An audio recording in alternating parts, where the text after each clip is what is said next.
Alors, aujourd'hui, on s'attaque à un géant de la pensée, Max Weber, et à son œuvre monumentale, Économie et société. Ça peut paraître un peu costaud comme ça, mais vous allez voir, c'est une grille de lecture absolument géniale pour décrypter le monde dans lequel on vit. On va commencer par une question toute simple en apparence. Pourquoi est-ce qu'on s'arrête à un feu rouge en pleine nuit alors qu'il n'y a personne?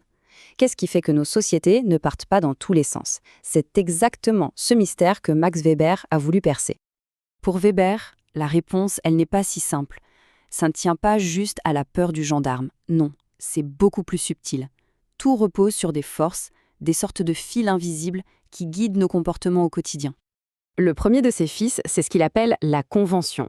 Pensez-y comme la pression sociale, tout simplement.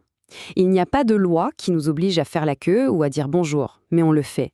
Pourquoi? Pour éviter le regard désapprobateur des autres. C'est une force hyper puissante, mais complètement silencieuse. Et de l'autre côté, on a le droit. Et là, attention, la différence est cruciale. Pour qu'il y ait droit, selon Weber, il faut une chose bien précise. Un groupe de gens dont c'est le boulot de faire respecter la règle.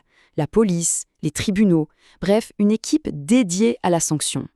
Ce n'est plus juste la peur du jugement, c'est la menace bien réelle d'une contrainte organisée.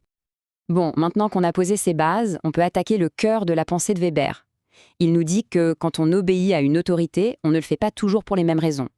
En fait, il a 3 grandes sources de légitimité, 3 raisons fondamentales qui nous poussent à accepter le pouvoir. Et les voici, ces 3 types de domination. On a la domination traditionnelle, où on obéit parce que ça a toujours été comme ça. Ensuite, la charismatique, où on est fasciné par une personnalité hors du commun. Et enfin, la légale rationnelle, où l'on obéit à des règles, à un système. On va décortiquer ça ensemble. Allez, on commence par la plus ancienne, celle qui puise sa force dans le passé et l'habitude, la domination traditionnelle. Ici, la logique est simple. On obéit au roi, non pas parce qu'il a les meilleures idées, mais parce que c'est le roi. L'autorité vient de la naissance, de l'héritage. Le pouvoir est personnel, on est fidèle à un maître, pas une institution. Et ce maître est entouré de ses proches, de ses vassaux. Son pouvoir est immense, mais il est quand même limité par une chose, la coutume. On ne peut pas faire n'importe quoi. Maintenant, changement de décor complet. On passe à une force totalement différente, une force qui vient tout casser, la domination charismatique. Cette phrase de Weber dit tout. Le charisme, c'est ce qui vient dynamiter la routine, la tradition. C'est la force d'un individu exceptionnel, un prophète, un héros, un grand démagogue. C'est quelqu'un qui arrive et qui, par la seule force de sa personnalité, de son don, arrive à convaincre les gens de tout plaquer pour le suivre. Ce pouvoir-là, il est purement personnel, il est fusionnel. Il n'a besoin ni de règles, ni d'histoire pour exister. Mais, et c'est là toute sa fragilité, il est incroyablement instable. Parce qu'une question se pose toujours. Qu'est-ce qui se passe quand le leader charismatique disparaît? Bien souvent, tout s'écroule avec lui. Et on arrive enfin au 3e type. Celui qui, pour Weber, est vraiment la marque de notre monde moderne. La domination des règles, et non plus des hommes. Là, on change complètement de logique. On n'obéit pas au président parce que c'est monsieur untel, on obéit à la fonction de président. Le pouvoir ne réside plus dans la personne, mais dans le poste, qui est défini par des lois, des règles impersonnelles. Et ces règles s'appliquent à tout le monde, même aux dirigeants. C'est le règne de la compétence, du prévisible. Alors c'est quoi l'expression la plus pure de ce système légal rationnel?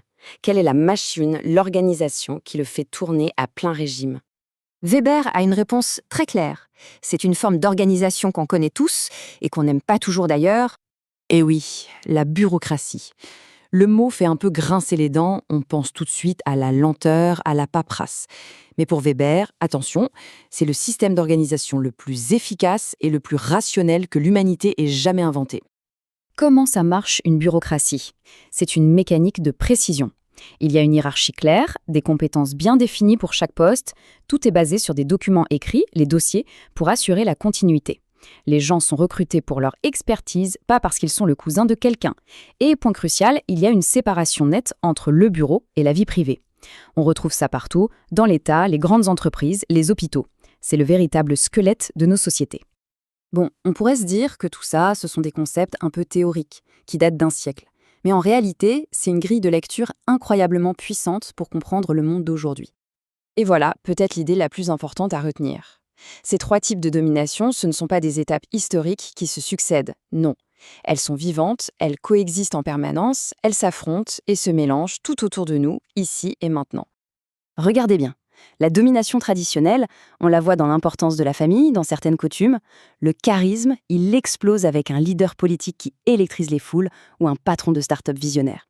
Et le légal rationnel, eh bien, il est partout, il structure notre quotidien, le code de la route, les règlements internes d'une entreprise, le système judiciaire. Et ça nous amène à une dernière question, une question fondamentale.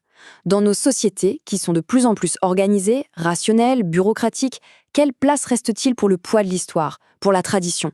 Et quelle place pour la folie, pour l'étincelle du charisme? Cette tension permanente entre ces trois forces, c'est peut-être ça, au fond, qui continue de faire avancer notre monde. Voilà matière à réflexion.